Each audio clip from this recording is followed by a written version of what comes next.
दुर्गा सप्तशती 12वां अध्याय। देवी के चरित्रों के पथ का महात्म्य। देवी बोली, हे देवताओं, जो पुरुष इन स्तोत्रों द्वारा एकाग्रचित होकर मेरी स्तुति करेगा उसके संपूर्ण कष्टों को निःसंदेह हर लूंगी।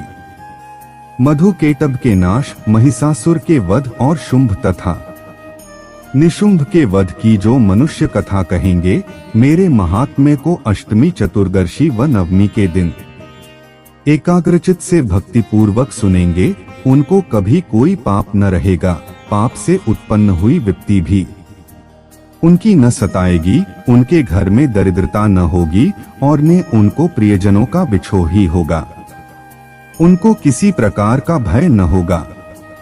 इसीलिए प्रत्येक मनुष्य को भक्ति पूर्वक मेरे इस कल्याणकारक महात्म्य को सदा पढ़ना चाहिए। मेरा यह महात्म्य महामारी से उत्पन्न हुए संपूर्ण उपद्रवों को एवं 3 प्रकार के उत्पातों को शांत कर देता है। जिस घर व मंदिर में या जिस स्थान पर मेरा यह स्तोत्र विधि पूर्वक पाठ करता है, उस स्थान का मैं कभी भी त्याग नहीं करती और वहां सदा ही मेरा निवास रखता है। बलिदान, पूजा, होम तथा महोत्सवों में मेरा यह चरित्र उच्चारण करना तथा सुनना चाहिए। ऐसा हवन या पूजन मनुष्य चाहे जानकर या बिना जाने कर, मैं उसे तुरंत ग्रहण कर लेती हूँ। और शरद काल में प्रत्येक वर्ष जो महापूजा की जाती है, उनमें मनुष्य भक्ति पूर्वक मेरा यह महात्म्य सुनकर सब विपत्तियों से छूट जाता है और धन, धान्य तथा पुत्रादि से संपन्न हो जाता है।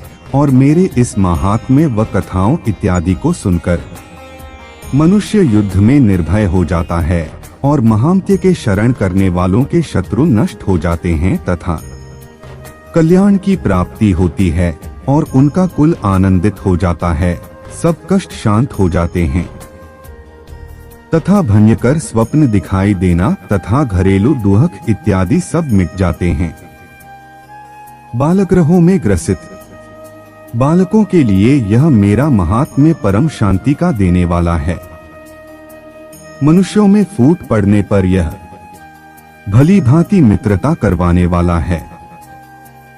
मेरा यह महात्म्य मनुष्यों को मेरी जैसी सामर्थ्य की प्राप्ति करवाने वाला है। पुष्प, अधर्य, धूप, गंध, दीपक इत्यादि सामग्रियों द्वारा पूजन करने से, ब्राह्मण को भोजन करा के, हवन करके, प्रतिदिन अभिषेक करके, नाना प्रकार के भोगों को अर्पण करके और प्रत्येक वर्ष दान इत्यादि करके जो मेरी आराधना की जाती है और उससे मैं जैसी प्रसन्न हो जाती हूँ, वैसी ही प्रसन्न मैं इस चरित्र के सुनने से हो जाती हूँ।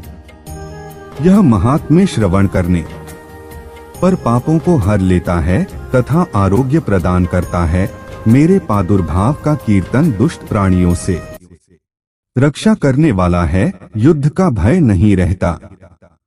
हे देवताओं, तुमने जो स्तुति की है अथवा ब्रह्मजी ने जो मेरी स्तुति की है, वह मनुष्यों की कल्याणमयी बुद्धि प्रदान करने वाली है।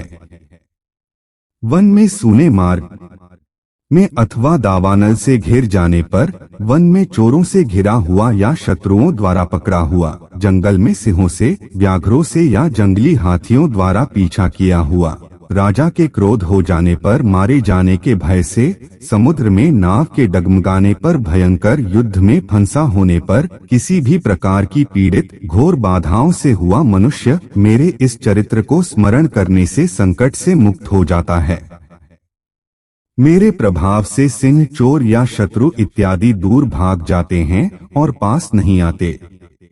महर्षि ने कहा, प्रचंड पराक्रमी वाली भगवती चंडिका यूं कहने के पश्चात सब देवताओं के देखते ही देखते अंतर्धान हो गई और संपूर्ण देवता अपने शत्रुओं के मारे जाने पर पहले की तरह यज्ञ भाग का उपभोग करने लगे और उनको अपने अधिकार फिर से प्राप्त हो गए तथा युद्ध में देवताओं के शत्रुओं शुंभ व निशुंभ के देवी के हाथों मारे जाने पर बाकी बचे हुए राक्षस पाताल को चले गए। हे राजन, इस प्रकार भगवती अंबिका नित्य होती हुई भी बार बार प्रकट होकर इस जगत का पालन करती है, इसको मोहित करती है, जन्म देती है और प्रार्थना करने पर समृद्धि प्रदान करती है।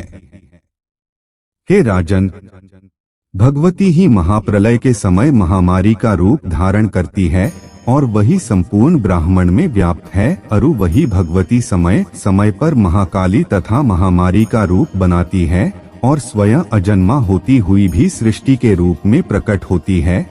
वह सनातनी देवी प्राणियों पालन करती है और वही मनुष्य के अभ्युदय के समय लक्ष्मी का रूप बनाकर स्थित जाती है तथा अभाव दरिद्रता बनकर विनाश का कारण बन जाती है। पुष्प, धूप और गंध आदि से पूजन करके उसकी स्तुति करने से वह धन एवं पुत्र देती है और धर्म में शुभ बुद्धि प्रदान करती है। 12वां अध्याय समाप्तम।